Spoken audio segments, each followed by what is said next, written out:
नका जाऊ अशा लोकांच्या मागे ज्यांना तुमची काही पर्वाच नाहीये, ज्यांना तुमची व्हॅल्यूच नाहीये. तुम्ही केलेल्या कोणत्याच गोष्टीची त्यांना किंमत नाहीये. तुम्ही काहीही केलं तरी त्यांना काहीच नाही वाटत. तरीही का प्रत्येक वेळी आपण जे केलंय, आपण जे करतोय ते त्यांना दाखवत राहायचं? काय गरज आहे? सोडून द्या त्यांच्या मागे जाणं.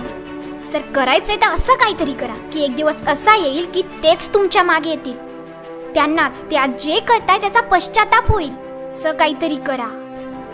आळशी फक्त तो नसतो जो काहीच काम नाही करत. आळशी तर तो पण असतो जो आता जे काम करतोय त्याहून अजून खूप काही छान करू शकतो, पण तो तेही नाही करत. असे खूप जण असतात जे त्यांच्या स्वतःच्याच कामाला रोज काही ना काही बोलून घेतात. त्यांना त्यांचं काम नकोसं वाटतं. खूप काही बोलतात ते त्यांच्या कामाबद्दल, पण दुसऱ्या दिवशी ते तेच काम करायला जातात. कारण का? ते त्यांना आवडतं म्हणून नाही, त्यांची मजबुरी असते म्हणून. त्यांना ते करावंच लागणार असतं म्हणून. ते त्यांचं काम नाही, त्यांची मजबुरी बनून गेलेलं असतं. आणि आपली मजबुरी कधीच आपलं सुख नाही बनू शकत. जीवनात कधीच एवढाही उशीर होत नाही की आपण नव्याने सुरुवातच नाही करू शकत. आता जिथपर्यंत रस्ता दिसतोय तिथपर्यंत चालत जा. पुढचा रस्ता त्या रस्त्यापर्यंत पोहोचल्यावर आपोआपच मिळेल. जसं एक छोटासा दिवा घेऊनही तुम्ही 1000 किलोमीटर पर्यंत जाऊ शकता, तसंच एका छोट्याशा आशेवर तुम्ही खूप पुढे जाऊ शकता, खूप काही करू शकता.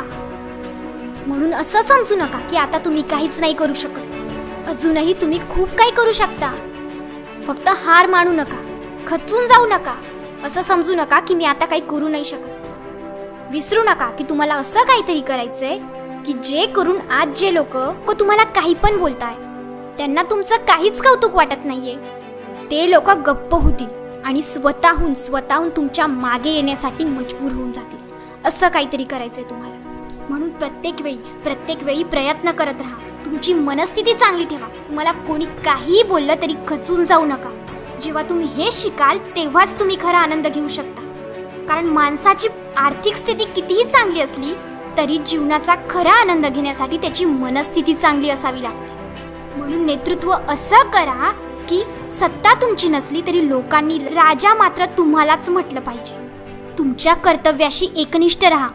कर्तव्याशी एकनिष्ठ असणारी माणसं जीवनात कधीही अपयशी होत नाही.